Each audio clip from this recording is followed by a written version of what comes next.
Magandang umaga po, magandang tanghali, magandang hapon, magandang gabi, mga kaantingero-antingera ko dyan.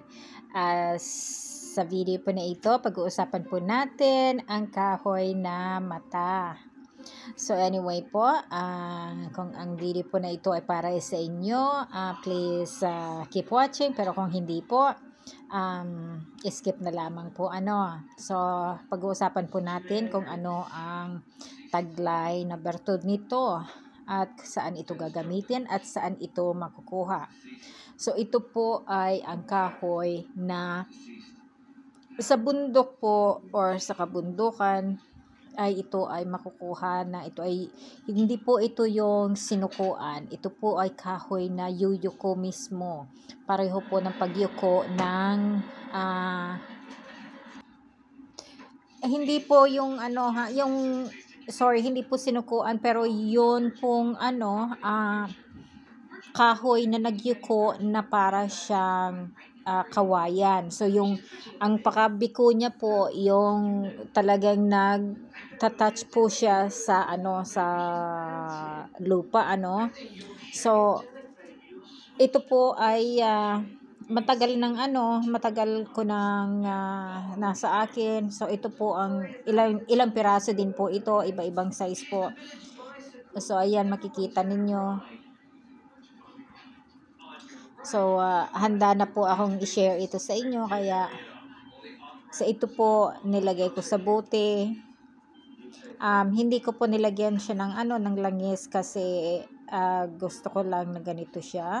Pero, dinasala na po siya. So, matagal na po kasi ito nasa akin. So, ito po, kagagawa ko lang nito kasi yung yung ginagamit ko, ayaw ko pong ipakita kasi ginagamit ko na po yun. So, kaya nagbalot po ako ng ganito. So, ito po, itong pula, balot sa pula, ito po ay pangontra sa engkanto, sa masamang engkanto or sa masamang lamang lupa. Ang yelo po ay pwede pong gamitin ito sa pangkalahatan na pag agimat po. So kung titingnan po ninyo, ayan. So, ito po ay natural na kahoy, makikita ninyo, pero yan po ang loob niya, pero ito ay pig harvest po sa loob ng Holy Week. So, kaya importante po ito dahil sa Holy Week po ito kinuha niya. So, ito po ay nabasag. So,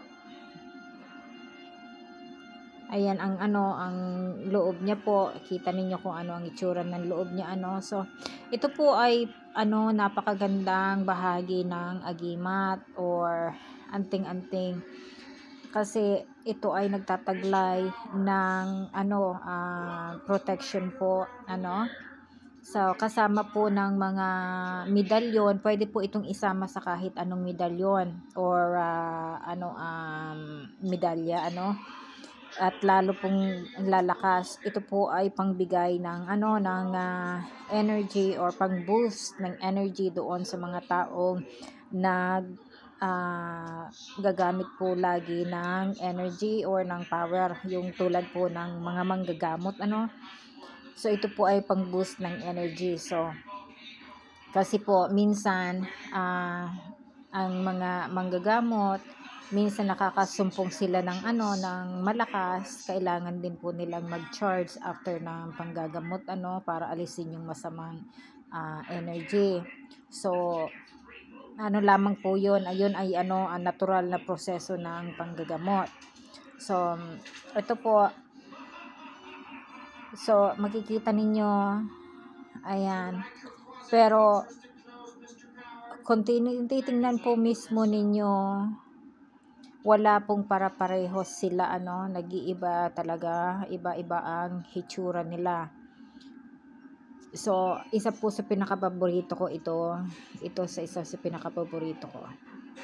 Ayan, kasi kung titingnan ninyo para siyang yung ayan, kikita ninyo ang loob. Ayan po, may siya, para siyang may eyelid po So ini-enlarge ko po para makita ninyo. So,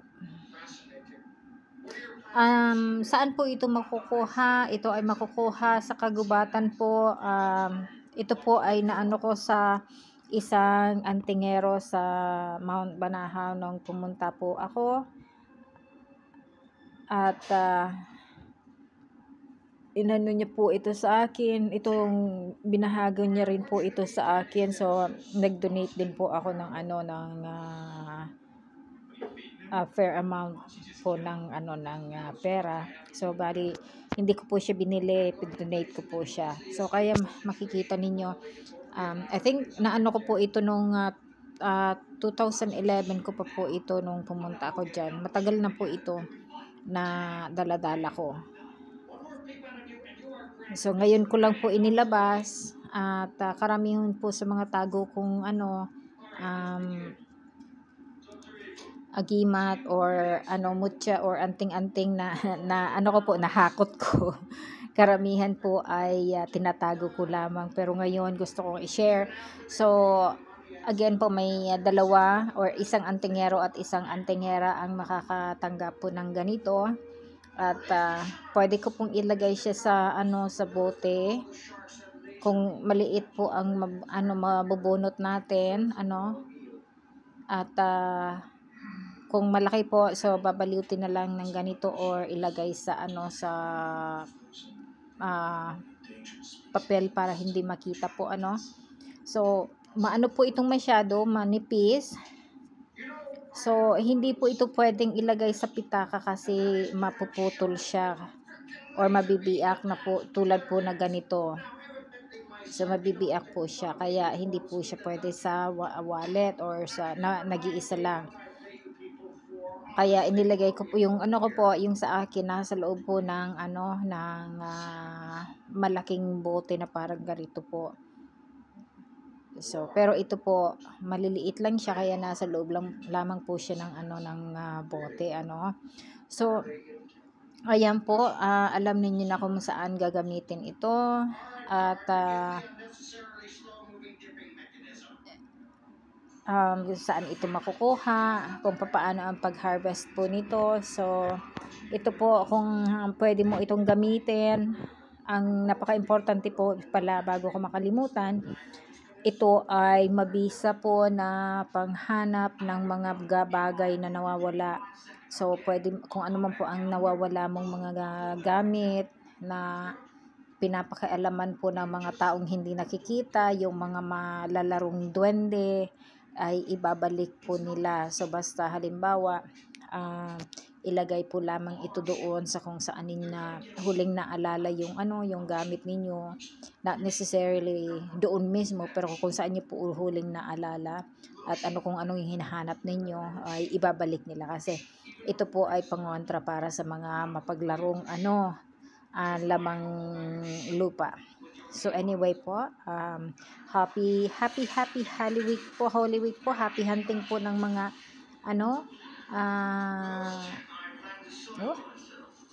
ito ang ganda po.